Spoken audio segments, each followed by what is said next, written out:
Hello, everybody, and welcome back to the Through the Briars podcast. This is your host, Christian Kosovus. It is good to be back. We're on episode 5 today. And for episode 5, I've got a really deep and interesting topic that I wish to talk about with you lot. Now, this one's probably going to be the longest and most detailed out of the 5 podcasts I've done so far. So if you're not in the right headspace for such a deep kind of talk, I would probably come back because there is a lot to unpack in this one. So the basis of what I'm going to cover essentially is the theory of the four humours and how those have developed and adapted into the society we live in today, and how close of a connection they have to the archetypes that I talk about on my podcast. So what I want to make very, very clear is that this isn't obsolete medicine, but it's a model for human nature, and it's not necessarily how we treat symptoms, but it's more for the orientation of life. Okay, because the humours were an attempt to describe how a person exists in the world. And these humours, they weren't just about health, but they were a map for the shape of the human soul. So what I'm going to get into really quickly is just the origin of this theory, so everyone's sort of on the same page. So this theory was developed in ancient Greece by Hippocrates, and it's basically trying to argue that illness had natural causes and was basically dictated by 4 fluids in the body, which are the 4 humours. And they used these 4 fluids to basically tell whether, if they were imbalanced, somebody would get sick, or if they were in perfect harmony, then someone would be at optimal health. Now, these were also to describe behavior and temperament and character. And I think it's a lot closer to that than it was as a medical discovery. But this was a really, really big medical theory that drove just the medical enterprise for a very, very long time. After Hippocrates had developed this theory, after Galen from the Roman Empire in about, it was like 100 to 200 AD, he expanded on this and turned it into a full system. So this was, again, in the Roman Empire, and Galen was a physician. So he linked the humours more closely to temperament and behavior than as an actual source of health. And his model basically dominated for 1,500 years, pretty much all the way up until we had invented microscopes and discovered a lot more about the medical field and about bacteria and genetic disease and all these other things that were bigger contributions towards health as a whole. So I just want to preface this by saying that I'm not viewing this as a medical analysis, but that's how it originated, but it's developed more into a psychological analysis. And like I said before, a map for the human soul. And I think that's really important because there is a lot, you'll see now, I'll reference it a bit later, but there's psychological modern terms and things such as the Big Five, which dictates pretty much what I'm going to say in more modern and fancy language. But I think understanding it from this way, from back then, is really important as well. Because what began as medicine became a theory of personality and morality and destiny and the human soul and all of this. And I think it's really, really profound. So let's get into it. What exactly is the 4 humours? So what the 4 humours are is you are made up of sanguine, melancholy, choler, and phlegmatic. So what do they represent? Now, sanguine, the first one, this has got to do with blood. Okay, so the fluid that sanguine was meant to represent is blood, because they used to relate it to elements and such as well. So sanguine, the blood is closely in relationship to air, and it was relating to things like testosterone and estrogen. The core theme of it essentially is this is sort of the feel-good fluid and the joy fluid in a sense. So this is responsible for your vitality, for your pleasure, for your connection, for if you're sociable, if you're optimistic, if you're expressive, emotionally warm, energetic, magnetic, charismatic, all those kind of feel-good feelings. This is what sanguine really, really nails down on. So for the archetypes, the sanguine person would be somebody like the lover or a storyteller or the charismatic prince or trickster heroes. Those kind of characters and archetypes are what sanguine really dominates in. Now, the next one is choleric or choler, which is representative, the fluid representative of choler is yellow bile. So this was closely represented with the element of fire as well, and it'll make sense why in a minute when I explain it with fire. But this sort of also relates to adrenaline, is how they saw it. So the core themes of choler are things like will, ambition, dominance, anger, rage. You're usually a very driven person, decisive, competitive, leadership oriented, strategic, forceful, a little bit disagreeable.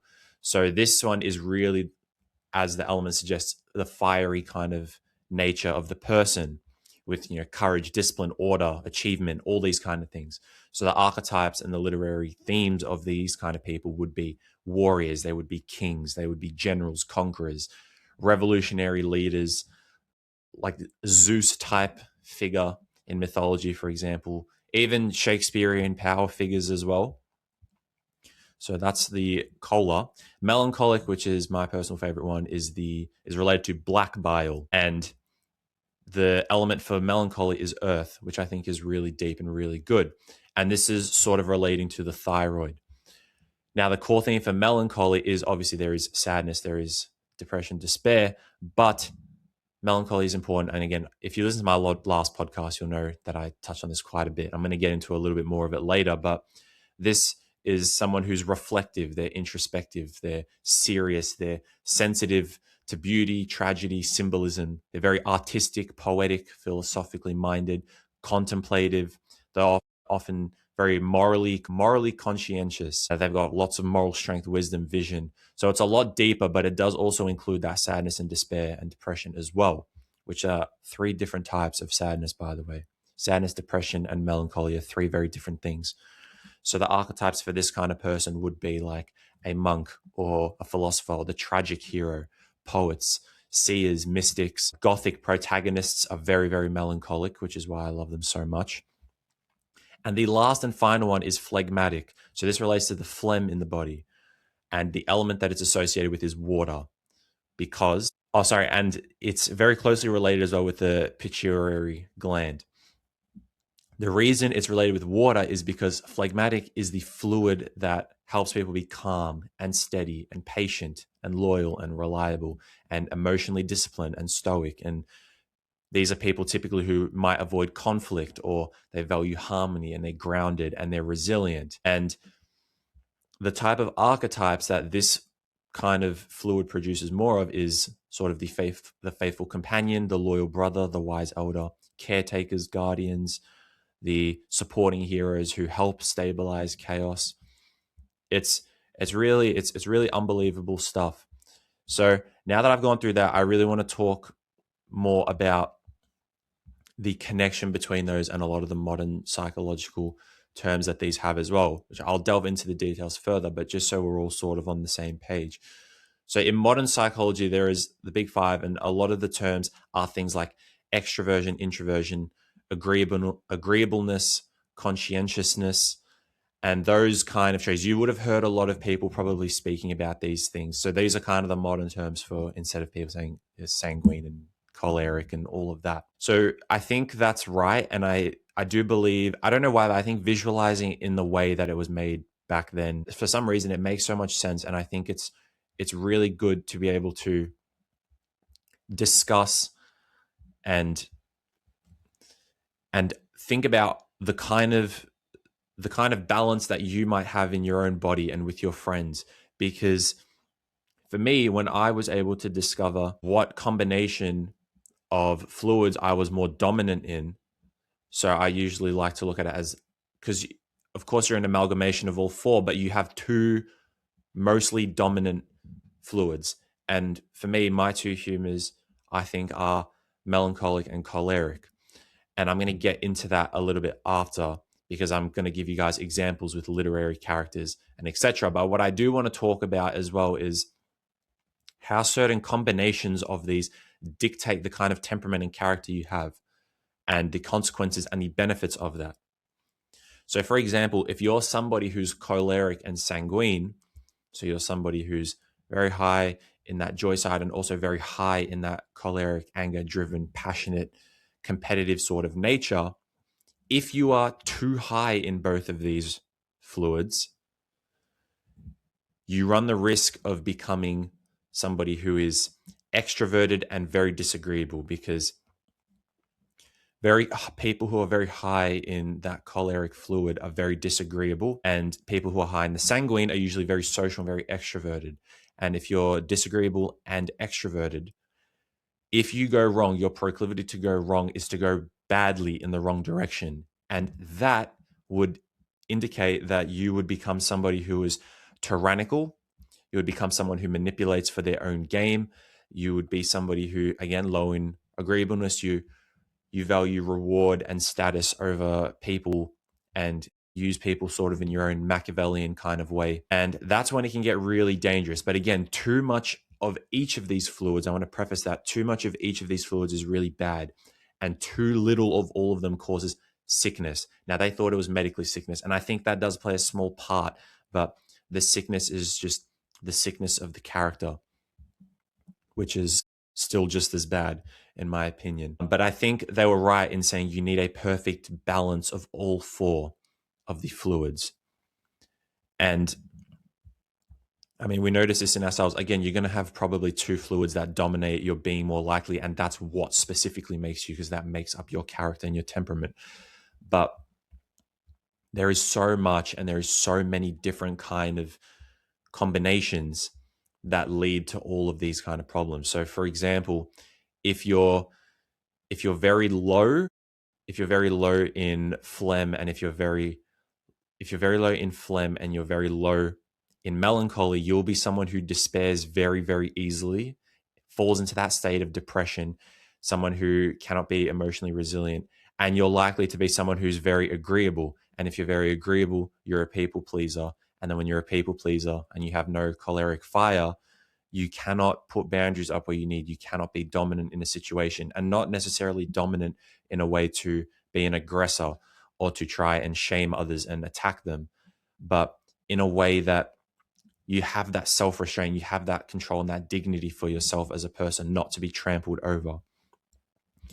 For example, just one more combination I'm thinking, and I think another big one for a lot of people is someone who's choleric without melancholic. And I would say this is a big dictator of a lot of our generation now. So if you're cholerically dominant, you have that drive, you have that motivation, you have that drive for success, for that human nature of competitiveness. And the melancholy introduces the consciousness and the mortality and the depth and the reflection of life and the awareness of consequence. And the people who are high choleric and low melancholy, those are the people who, again, will grow up to be tyrannical. And we see this, there's plenty of things, books, media, real life, government leaders, whatever it may be, whoever you want to put in that category. But you lack the awareness of consequence, and you justify your own power, because essentially those people, they think of, if I'm better than you and I'm more powerful than you, then why shouldn't I abuse you and use you for my own gain? Which is very dangerous, extremely, extremely dangerous. So that's just another example of someone who's high in choler, and low in melancholy. And there's a million combinations of these that dictate the levels of conscientiousness, agreeableness, and extroversion, introversion, all of these modern terms that we have now. So again, for an example, I'm going to show you guys and tell you guys some characters and the archetypical combinations that these characters have. I've got about 6 examples here, which we'll just quickly run through, because it's another good way to represent it for you guys. And this is also why, I'll get into it in a minute. But for example, the first one, Hamlet from Shakespeare. Hamlet is an unbelievable character and an unbelievable hyperreality of all of mankind. And that is why the story is so dominant and powerful, because every person is Hamlet. And for example, somebody like Hamlet, his primary humor is melancholic. He's very introspective. He's got lots of philosophical depth, existential anxiety. And his secondary humor is choler. So he's very choleric. He's angry towards Claudius. He has lots of moral impulses, which is very dangerous. And his archetype is the person who's the tragic thinker, the avenger, the reflective, morally burdened type of hero. And I think that's right. I think that fits him very, very well, because those two fluids basically sum up the entirety of his character, although he does have his sanguine and his phlegmatic traits as well. Those are his two most dominant. Another good one is Dorian Gray from the Picture of Dorian Gray. And I think this is a very, very common fluid combination that we have a lot of nowadays. And his primary humor is sanguine. So Dorian Gray is someone who's very charming. He's very pleasure-seeking, hedonistic. He's charismatic. He's the ideal model for somebody who's hedonistic and very materialistic as well, and pleasure-seeking. And his secondary humor is choleric. So in corruption, he becomes very self-ambitious and selfishly ambitious, sorry. He's very vanity-driven. And he represents sort of the aesthetic hedonist and beauty without consciousness, because every time he expresses himself, sure, he's beautiful and he's shining on the outside, and he puts on that sanguine sort of charismatic, look at me, I'm pleasure seeking, I'm great, I can get whatever I want, do whatever I want. But inside, he's rotten to the core. And that's because he has no melancholy to be able to sit and reflect on why should I pursue something like hedonism that's going to absolutely decimate my way of life. It's a faulty long-term strategy, and it provides nothing useful for people at all. Next one, Achilles from the Iliad. His primary humor, choleric. He's a hero. He is driven by heroism. He's very dominant. He's very full of rage as well. He's a warrior. He has that strong fire inside him. And his secondary humor is melancholic, because of his things like his deep grief over Patroclus, his contemplation of morality, his divine lineage as well allows him sort of to see and appreciate virtue over authority. And he believes that man should be driven by virtue instead of authority, which I think is also right. But his archetype is exactly what I just said, that warrior hero, tragic fighter, passion that's tempered by mortality. The next one, this might be a bit of an unheard one for a lot of you, but there will be people who will know this character. Wukong, or Sun Wukong, the Monkey King from Journey to the West. He is from Chinese mythology. Wukong is a really dope character, by the way. But his primary humor is sanguine, and he's very playful, and he's very impulsive and charismatic and social. And he's extremely powerful. He's basically the most powerful person in his respective pantheon and verse, and you could even argue across almost all of fiction, because he's incredibly powerful. But his secondary humor is choleric, but not a tempered choleric. He is a choleric to the max. So he's very egotistical. He's very bold, very confrontational. He doesn't listen to the rules. He's very rebellious. And when combined with that sanguine, he falls into that extroverted disagreeableness. And that, again, causes all of these kind of problems that he might have, where he's constantly challenging people and just basically obliterating every person who comes into his path. But again, the thing with Wukong is the reason he falls into that is because he is so powerful as a character. If you had a fingernail level of the power that Wukong holds, you would probably act in a very similar way. But this is to show you to people that sort of outgoing, very playful, egotistical way can be very, very dangerous for you and isolate you from everyone, because no one likes Wukong, unfortunately, in the context of the pantheon and the story. But he represents sort of that trickster hero, that impish kind of playful rebel, where his energy and mischief is turned towards challenge, and especially challenge of authority, where it's power versus power. I'm stronger than you, so why shouldn't I take advantage of you sort of way.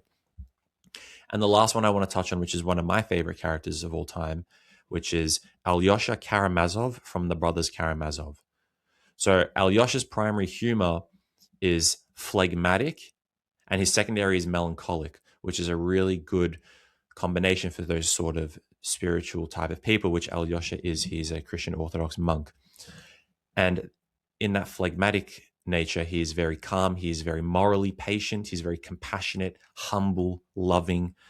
And that secondary humor, melancholy, allows him, alongside those virtues, to dive into that deep reflective state where he's aware of suffering, and He's aware of his own sin and the sins of others, and he tries to orient himself in the best possible way. So he's a very positive and strong combination of what it looks like to optimize the phlegmatic and melancholic fluids to their best without going too high or too low. And again, his archetype, I just said, is that spiritual caretaker, that sort of moral anchor, the patience, empathy, wisdom. He is very, very, very mystical in his way. And this is great because these humors, these four humors, they help bolster the fact that I always say this, and I'm always going to say it, is that these stories, they're more real than we think. They're hyper realities, they're meta truths, because these stories, they preserve truth about personality, about modes of being more vividly than theory and calculation and all of these other ways of analysis. And that is what makes them so profound. Now, we already touched on this, but I also just want to quickly delve a bit further into the dangers of the imbalance in modern culture today that we see. So if you have a society that's over sanguinized, I don't know if sanguinized is a word, but it sounds grammatically correct. Over sanguinized culture, you have people who fall into that same pit that Dorian Gray falls into, where he just seeks pleasure and comfort and what feels good and happy in the moment. He's very hedonistic and very short-term oriented. A lot of people are like this. We're all like this, where we endlessly scroll. We're addicted to novelty. We have a fear of silence and reflection. We always have to be outgoing and always have to do something. And that's very, very dangerous. Joy is great and happiness is great, but it has its place, because when happiness is the top pursuit of your life, you fall very quickly to the slope of hedonism. And once you're down that slope, it's very hard to get out of. Now, society who's overly choleric in their nature view, which again, this is a very big thing, which you'll notice, people their identity is their productivity in their career. They replace meaning with success, which is incredibly moronic, in my opinion. They're people who fall very easily to tyranny, and they're people who manipulate for their own ego and for their own status and power. And basically, their thought process is, if I can oppress you, then why the hell should I not? Now, if you have a society that's suppressed melancholy, and I would say this is probably the biggest problem, because people now have no ability to think for themselves and to critically think and to philosophically think. You live with a society who avoid mortality and depth and reflection. Silence is scary. They always need to fill the silence. They can't sit with their thoughts. They value shallow hedonism above depth and meaning. And they try to distract and avoid from death and say, well, I only live once, so I have to just do whatever I want because that's the best way for me. And, when I die, it's all going to be over. So I need to make the most of what it is now. They lose, often in that though, paradoxically, they lose that seriousness about life, and people become very depressed and anxious, and they don't do anything with their days in their life, and they lack responsibility, which is really bad, because a lot of our society's problems is just a massive lack of responsibility, by the way. And one of the worst things that this can do, and a lot of people who are very low in melancholy are going to disagree with me on this, but they reduce life to logic and utility and nothing else, which is an extremely sad way to live, because one, it doesn't answer your question about meaning and seriousness and life and just like literally everything. Sure, you can know how to operate and how the things of the world work, but you don't exactly know why. And you can know all the facts and still be lost. And that void that people typically feel, where they feel nothing's right and they're sad and they don't know what they want to do, that is a severe deficiency of melancholy. And which is why I talk about the importance of melancholy. It's an unbelievably powerful tool that, when it's harnessed in just the right way, your perception and your depth and your wisdom for life, your propensity for greatness and geniusness it's expanded beyond what you can see in front of you. It's incredible. And now society that suppresses that phlegmatic nature as well, that phlegmatic fluid, they don't rest. They think they always need to work, and they're very consumed by consumption culture, and they have to work and they have to be successful. And they're not patient. They're not stable. They have no humility. They lack wisdom because they don't put themselves in situations for themselves to gain wisdom. And they think burnout is normal. And they think that resting is illegal, which it's not. We're supposed to rest, and we're supposed to have days of rest. And that is a very important part of human nature that we've lost as a society. And what I wish to talk about now is just something like when sanguine dominates a society, you have the people that, again, consumption culture, consumerism, obsession with stimuli, and their difficulty sustaining meaning or sacrifice, which are all the things that are needed to actually produce a worthy, sanguine, joyful life. And I say joyful because joy is happiness that is sustained and rooted in peace, which is existent in all circumstances, negative or positive. Happiness is dictated to the moment, and happiness is fluctuating. Happiness is, well, I feel good right now, but life storms are inevitably going to come along and kick me off that, and I'm going to be depressed again. And then what am I going to do when that leaves? If my only pursuit's happiness, then I'm in for a very rude shock, because that's not exactly how the world works. So that sanguine culture, yes, it may be vibrant, but it risks becoming very shallow. And it's the same thing for all this, a choleric society, they may build empires, but they forget why. And then they become tyrants who just abuse power to see who can rise to the top of the chain. And this is the problem also that the postmodernists have and the woke left. It's like when everything is reduced to power, then, well, the person with the most power is going to come on top and damn every single other person, which is that's not a great way to live at all. Power is extremely dangerous in the wrong hands. For the melancholic society, people who are low in melancholy, their melancholic cultures, they produce depth because they're philosophical and they're poetic and they're artistic, and they have that view for life that allows them to orient themselves and their character and learn and gain wisdom. And that's what the artistic side of life gives you, because analysis and calculation does not give you wisdom. It gives you knowledge, but it does not give you wisdom. But sometimes people will do that at the cost of vitality, which is dangerous. And when I say at the cost of vitality, when they're in extreme states of melancholy or depression or despair, they are affecting their health in that state. And for the phlegmatic society, a phlegmatic society may be calm until it needs to confront danger. So if you're very agreeable, when danger comes, you just want to make sure that you preserve how people see you and you don't want to get involved. And that's where you'd need some choleric nature to be able to fight and to be moral and valiant and courageous and keep the dragons away and keep the dangers away. So how exactly do you cultivate a balance? That's a good question. And we're going to frame this symbolically and not medically, because like I said, again, this is more onto the philosophical and symbolic and archetypical front. But to increase, so if you're low in choleric, if you're someone who's very agreeable and doesn't like conflict, and look, some people by nature are like this, and you will always have a bit of this with you, but there are things that you must do so you don't get trampled over and taken advantage of in life. Is if you're agreeable, I guarantee a lot of people take advantage of you. So what you can do for your choleric energy, when you're passive or stuck or you're avoiding responsibility, you need to take on more responsibility or leadership roles. You need to keep challenging your genetic skill pool so that you can unlock more of your genetic skill pool. And you only do that by taking on something difficult willingly. Okay, so you can start there. You can go to the gym if you don't do that. You can go for a run. You can read. You can, whatever it may be. It needs to be something that exceeds your current skill set, but isn't high enough to where it's out of reach. Okay, set hard goals with deadlines. Do very physically demanding activities. Make decisive choices quickly instead of overthinking.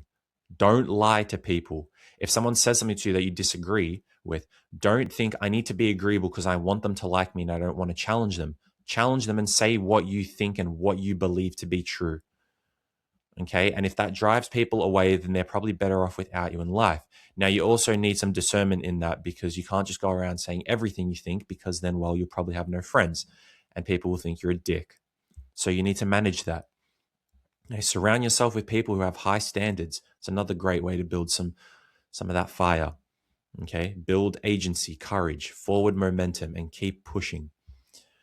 All right. Now, if you were to decrease your choleric excess, You need to practice things like humility. You need to be slow on making important decisions and not rush impulsively. Spend time in contemplation or prayer or meditation or whatever. Do cooperative activities rather than competitive ones. Work with other people. Learn to listen without asserting dominance. Listen to what someone else is saying without always needing to say something back. You don't always need to say something in a conversation just to say something to prove your wisdom or your knowledge or whatever. You can just listen sometimes and not be egotistical. Now, for sanguine, if you want to increase your sanguine and your joy, you should seek social environments and conversation and good circles of people that will raise your joy. You should try new experiences regularly. You should try spend time in sunlight, get some movement, use humor, watch some comedy, storytelling, music. Allow for that spontaneity in life to take place, because that's what gives you the joy, okay? The difference, the change. When you're doing the same monotonous thing every day, then you lose lots of joy. Now, to decrease your sanguine excess, you want to be able to try and limit social media and your novelty input. Social media is a big one, and it's so hard because TikTok, we all love a little doom scroll on TikTok and Instagram. But you need to practice silence and solitude. You need to be okay being bored, because that's important. And you need to be okay in that silence, because people who are overly sanguine, they have no reflective ability. The second things go silent, all the thoughts of all the bad things they've done and need to attend to start flushing through their brain like a whirlwind. And they don't know how to deal with it. So they need constant stimulus and distraction, which is also bad for your dopamine, by the way. Focus on finishing a task before starting a new one. Don't start 10 things and finish none. Start one and finish it. Okay. Build a routine and repetition and reflect daily. Journal. Chase things that are exciting. Chase things that are meaningful. Okay. Now, for your melancholic depth, to increase that, read philosophy, read classic literature, read sacred texts. Okay. These are so powerful when it comes to opening that artistic eye. And again, we lack, a lot of people who don't do these things, they lack melancholy and they think they might be melancholic and deep, but they're really not. Okay, you really need to start doing these things because it benefits you in so many more ways, and you'll only realize how after. Okay, journal about death, about purpose, about responsibility, sacrifice, what that means. Why should I pursue that kind of thing? How's it going to benefit me? You need to really sit and ask yourself these questions so you can try and write about it and answer. Spend time alone in nature or quiet spaces. Okay. View the outside world around you and think about just the beauty of its creation, the beauty that's around you. Create art or music, write, draw, make a song, do something creative that gets that creative part of your brain moving, because we lack that again. Creativity is what drives also lots of joy. And you need to also spend time reflecting on your own sins and the consequences of your actions, because I guarantee that you don't do that as well as you think you do. You might listen on TikTok and Instagram to some quotes and you might say, oh, yeah, I relate to that. That's so real. But I like it, but I don't relate to it deep down. I just like it because I want to be perceived like I do. To decrease your melancholic excess, you want to do things that engage in physical activity, because when you're super depressed and anxious, a lot of physical activity, vigorous physical activity is very good for you. And that's medically, clinically proven that about 45 minutes of vigorous physical activity is more effective than any drug for depression and anxiety on the market. Okay, that is the power. And also physical activity helps your cognitive function drastically. Okay. Take small decisive actions daily. Choose one small thing, do it. You get up, you say you're going to make your bed, you haven't made it for the last 3 months. Get up, make the bed. Bam, there's one thing you didn't do yesterday, which is great. Spend time with supportive people, people that will help you, that can help get you through your problems, and not just therapists, family, friends. You got to be careful who you ask, of course, but you do have people in your life that care about you and can help you through that. You just need a little bit of discernment to choose who those people are. Practice gratitude or service. This is the biggest one. If you're depressed, it is because you're thinking too much of yourself. Now, not always. Of course, there are a lot of clinical and medical reasons for depression too, and I'm not disregarding that. That is a big part of it. But a lot of people aren't really depressed. They have no confidence in themselves, and they They don't know who they are. Okay. And they're very self-centered deep down. You might not like to hear that, but when you're focusing on yourself, you become very socially anxious when you should be. A way to fix that is to be outwardly directed to other people. Okay. Limit your overthinking loops. Focus on other people. Think, how can I serve somebody today? What can I do for someone else that would help and make the community and make my friends and family better people in a better place? And be grateful that you're able to do that. Okay. And be grateful for the things you have, because for most of us who are probably watching this podcast, we live in a house with Wi-Fi and water and food, and some maybe more, some less than others. But it was much harder back in the day for our grandparents and their grandparents and that generation. So we still have it much easier. Yes, we have difficult challenges and we have different challenges, and I'm not neglecting that. Our challenges are very different to what our grandparents faced, but we still have a bit of an easier lifestyle than they did. Okay. And to increase your phlegm or that phlegmatic calm, you want to try again, build routine and predictable structure. You want to spend time in nature. You want to practice some prayer is really good. You want to do slow activities, walking, gardening, crafts, arts and crafts. I'm referring to there. You want to try to cultivate patience intentionally. Okay. To decrease that phlegmatic excess, introduce challenge or competition. All right. Set uncomfortable but achievable goals. Force decision making rather than postponing it. You will go so far in life if you just act wisely instead of waiting for the perfect moment to be ready. You can never be ready for most things in life. The way to be ready is to go into it as it's appeared to you. Okay. That will take you so incredibly far in life. You can't even fathom how far it will take you to just start doing. You need to take responsibility for others and for yourself.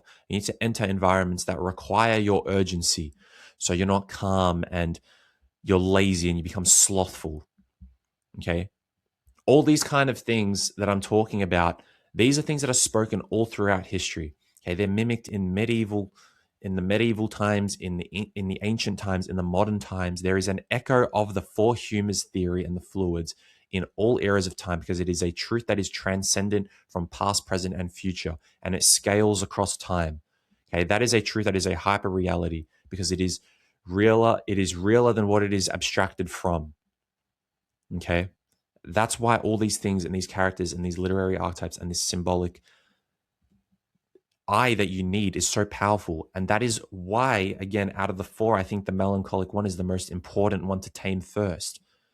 And historians and philosophers and all people of history, they all knew this. All the successful, all the big names that you know of history, all those Renaissance people from the Renaissance era, those people like Leonardo da Vinci, Michelangelo, all of those people who did great things, who have massive names in history, all the great philosophers, all the good authors, all the good literature people, all the good poets, they all understood the importance of developing melancholy. All the spiritual people, monks and priests and clergymen and all bishops, all these kind of very spiritual people, they all understood. And actually, funnily enough, for example, I'm going to take Christianity, because this is a good model to represent the virtues and the seven deadly sins of Christianity.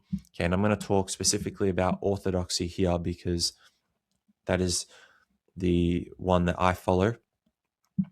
And for example, when you're very high in that phlegmatic fluid, you become very calm and you will start to fall into that sin of slothfulness, which is that extreme laziness, that spiritual despondency, which is really dangerous, just by the way. You fall too high into choler, you become very egotistical, very proud, you become very wrathful. And that combination is dangerous. You become that kind of rebellious archetype of person who just dismisses authority and thinks they're better than everybody else. If you're super high in joy and sanguine, to that hedonistic sort of level, you become very greedy. You become very materialistic, very hedonistic, very pleasure seeking, very lustful. A lot of people who are high in that joy, that do things to make them feel good, they fall into things like porn and lust and They fall into how much food can I consume, especially because we see in social media now how many videos there are of people that just consume and consume, and we see it. And yes, the food looks really yummy sometimes, but that's a terrible way to live. And it's a terrible way to be pushing that type of consumerism. Okay. If you're very high in melancholy, where it's unchecked, you become you despair, you become very depressed, and that leads to bitterness and resentment and anger and envy. And it leads to all these sins. But the equilibrium of all four humours and fluids, it leads to the virtues. Okay. It leads you understand the responsibility and the sacrifice, the wisdom, love, humility, loyalty, all of these virtues. You understand them and you acquire them by having that equilibrium. And that's why it's so important. And just to touch also a little bit more, going back to the melancholy in history, this should be the emotional centerpiece of your life. And I want to tell you that a famous person, which a lot of you probably know, people who do some philosophy and all know a bit about ancient Greece, Aristotle, he used to always ask why so many great thinkers and artists are so melancholic. They push melancholy and they say the importance of it. He discovered that he linked melancholy to genius and depth. He saw it as a temperament that confronts truth and is humbled by it and is happy to kneel before it. Someone who cannot kneel before truth or anything is very proud and egotistical, and they're blinded. And when you think you're above everything, you have no capacity to learn anything. And if you think your way's right, and that if you think I don't need to kneel before anything because I know what's right and I'm the dictator of my fate and I know the ins and outs of morality, and the reason I commit sins is because every time I do it, it's justified, but when other people do it, it's not. You are very proud and you're in a very volatile position. Okay. And these are the people often, unfortunately, this is going to be a bit of a hard truth and it's going to suck. You might disagree, but I think that's because you're blinded by your lack of melancholy, is that you are reducing your life to logic and utility.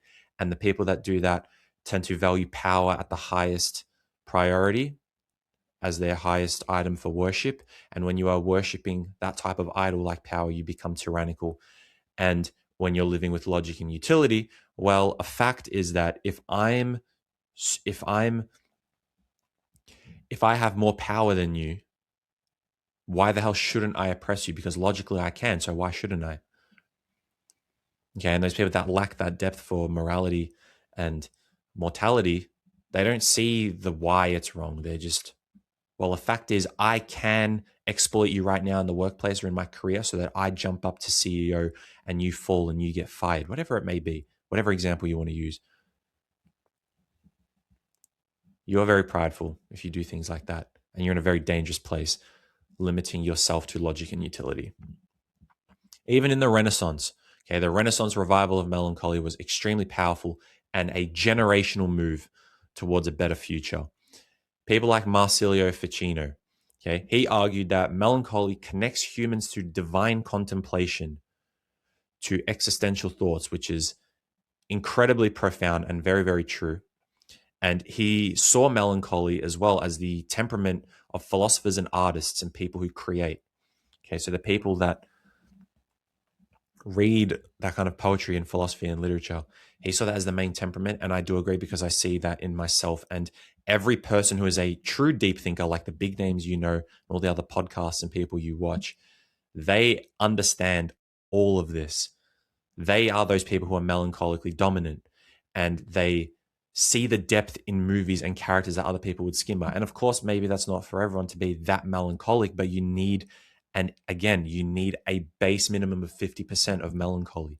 That's the equilibrial minimum, 50% in all four fluids. Okay. If you're 100% in two and like 25% in the others, you're going to live a very dangerous life.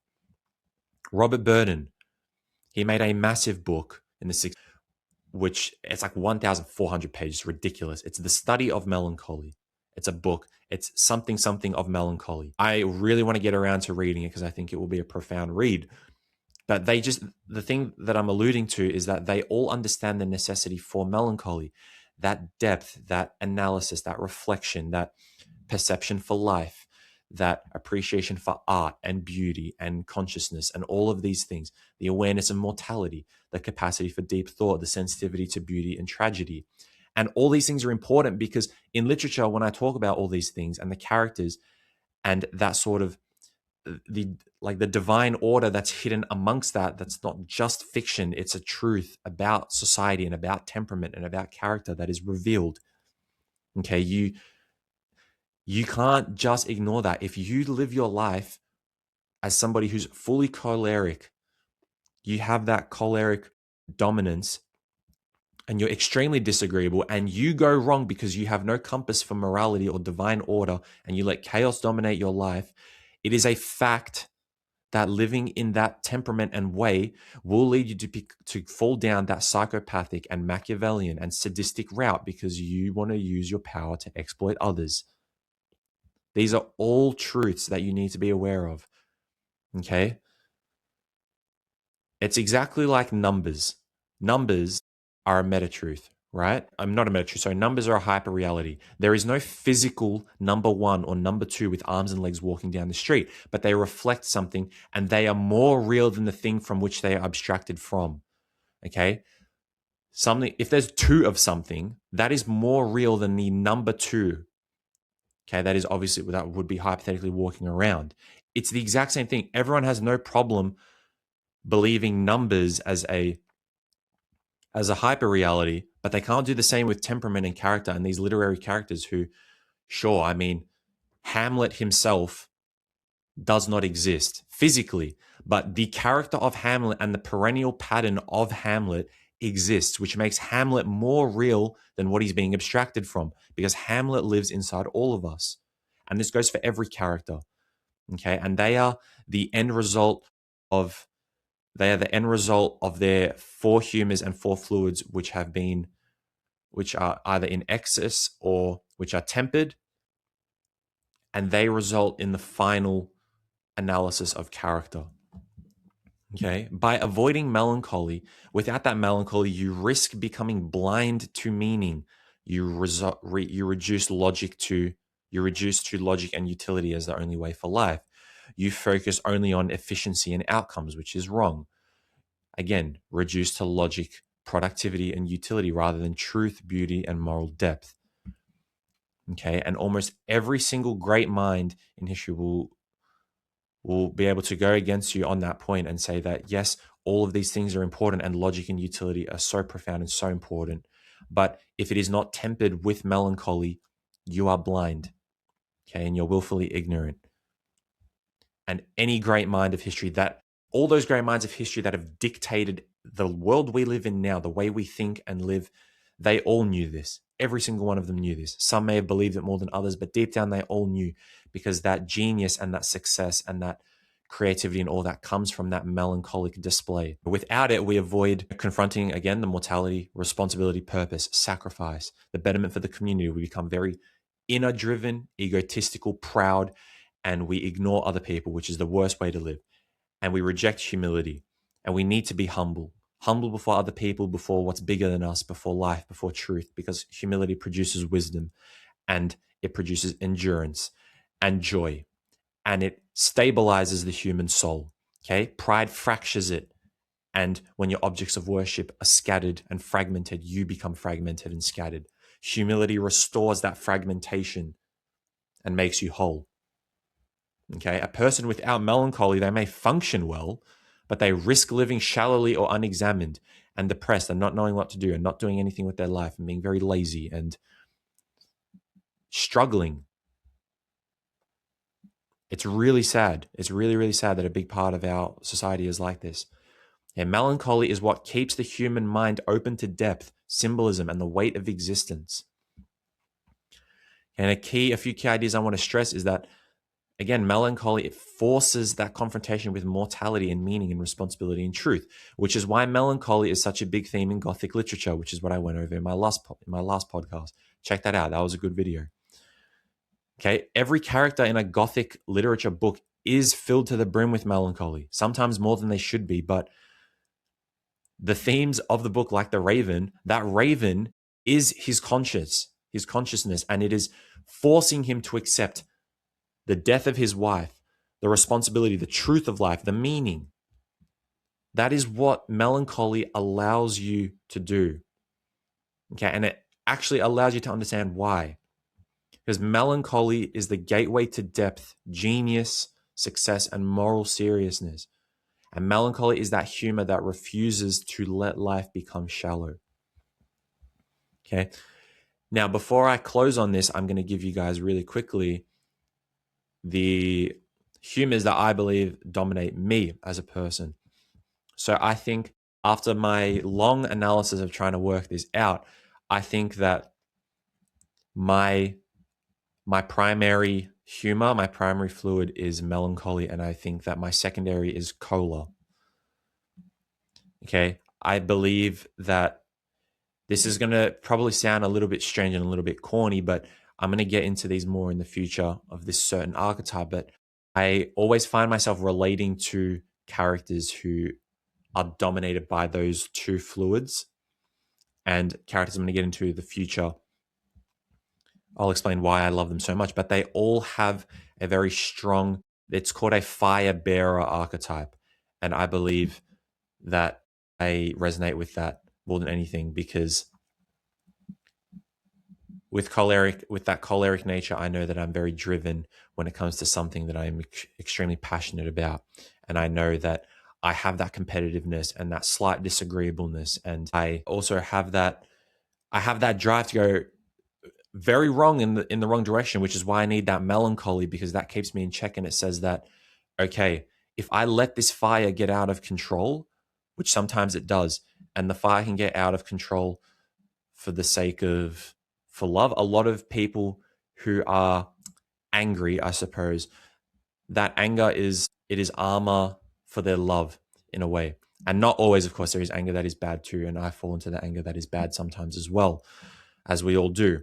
But the people who have that fire that dominates their heart without melancholic restraint, they become a inferno that devours everything, and their soul becomes a pandemonium. They become just sulfur and ash and fire and death, and they burn everything around them.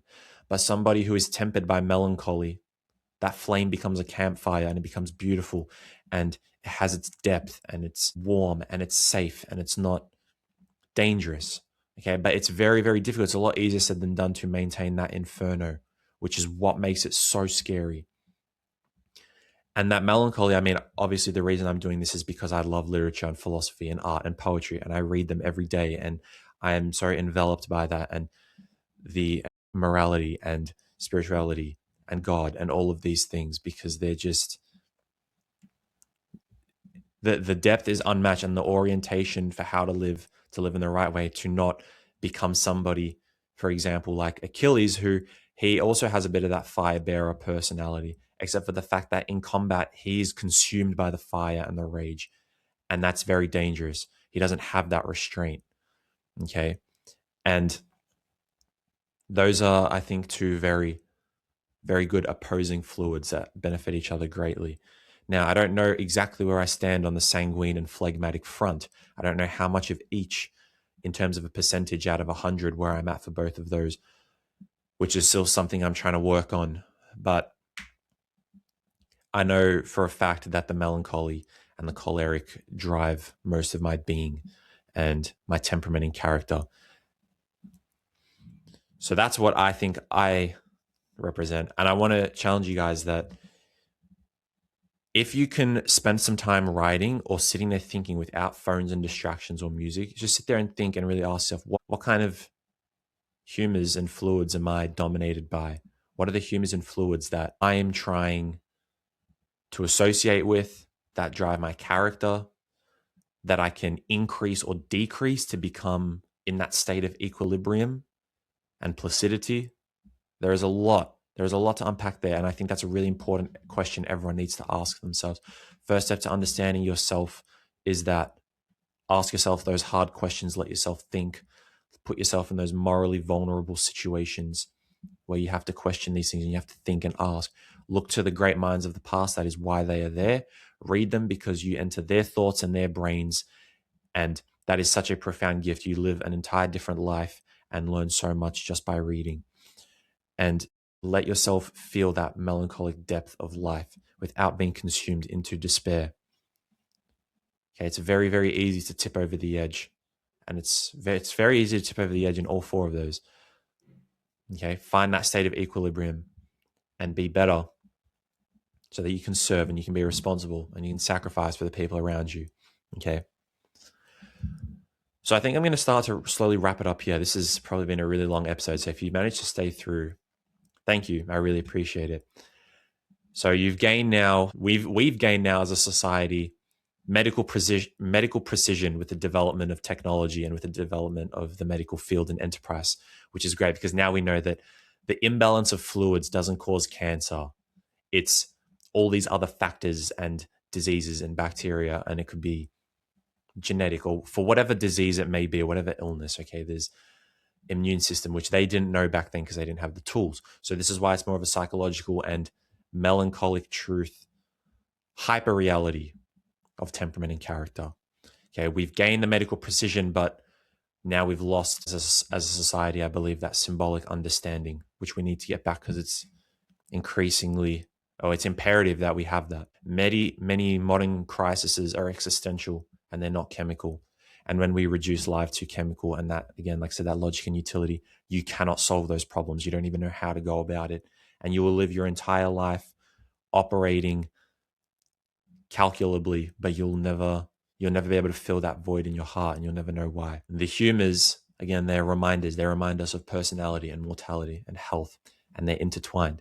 They're the map for the soul, and they are the hyper reality of temperament and character and the big five of modern psychology. Okay, look at your favorite characters in your TV show and try to figure out what type of humours they are defined by. There's so many characters I want to get into. I listed you a few before that I really love, and how them going into that path leads into that certain archetype of character or archetype, aka that mode of being and orientation that they live in. Okay. The ancients believed balance wasn't just health, it was alignment and the order of life itself. Thank you very much for joining me on episode 5 of the Through the Briars podcast. This was a great episode, and I'm very excited for you guys to listen to this one. I will see you all in the next one. Love.